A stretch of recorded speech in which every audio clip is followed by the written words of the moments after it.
It's your girl back. I'm bored today, so I just thought I'd just let y'all in on a little family secret.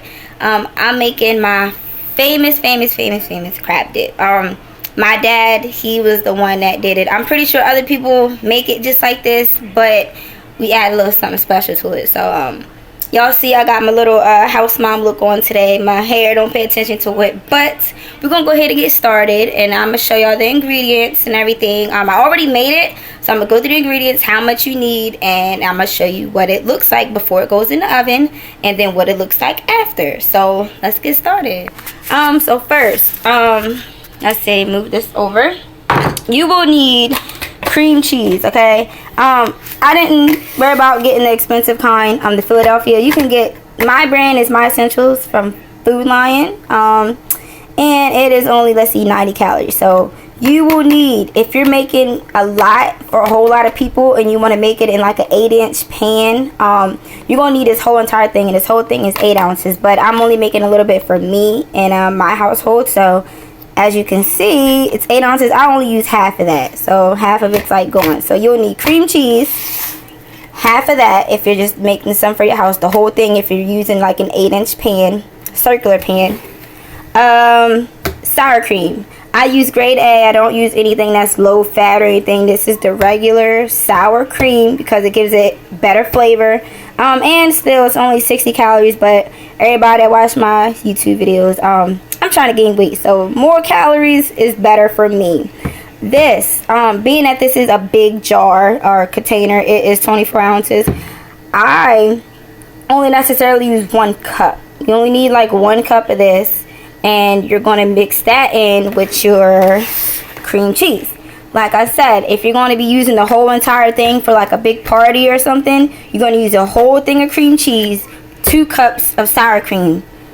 If you're just making some for your house, you're going to use 4 ounces of cream cheese and half of a cup of sour cream to mix together. So you're going to actually, and what I normally do, the cream cheese can be kind of thick. You want to put it in the microwave for just a little bit, so it can be kind of smooth and whipped. Mix that in with your sour cream, get it all going. And also, I threw it away, but I'm going to show you what the container looks like.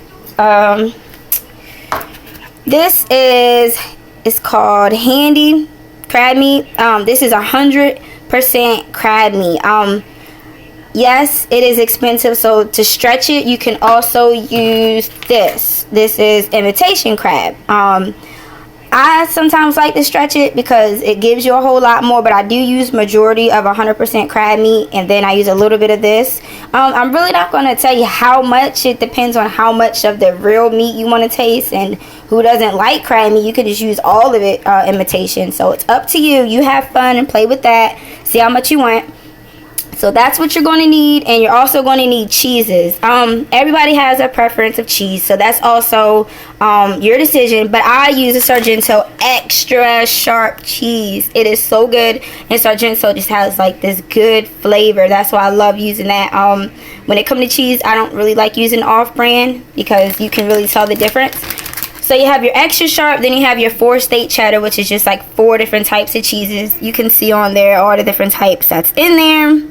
And once again, it is depending on how much cheese you want, how cheesy you want your dip to be. I love cheese, so I mix my cheese in the dip, and I put cheese on top of the dip to finish it off. But so far, let's just go through it again. You got your cream cheese and you got your sour cream all mixed together.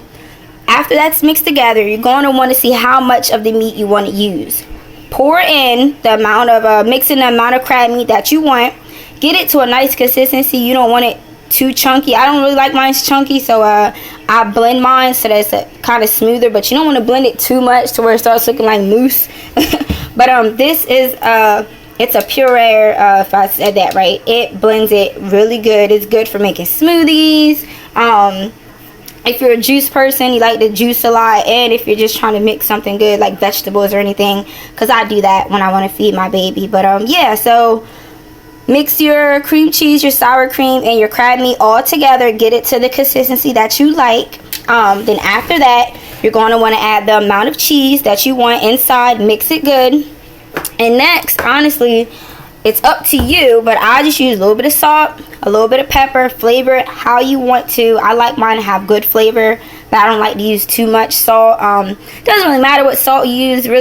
Salt really doesn't have like a special brand, neither does pepper. So mix that in good, and once you mix all of that together, it should turn out to look like this. Now, as you can see, little chunks of the imitation, and the majority of this though is that real crab meat. A little bit imitation and stretch it, and as you can see, the cheese inside.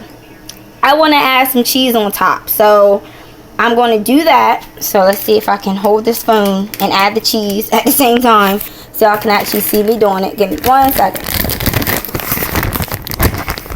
Okay, so you're just going to pour your cheese all on top. I like a lot of cheese, so I'm going to keep pouring. It looks like it's going to be overwhelming, but it's not, because once you bake cheese and everything, it kind of goes down.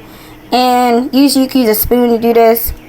I just smooth the cheese over, and get it all over to the sides and everything. And that's what it's going to look like. You got your dip, it's all mixed, flavored how you want it, in the cheese.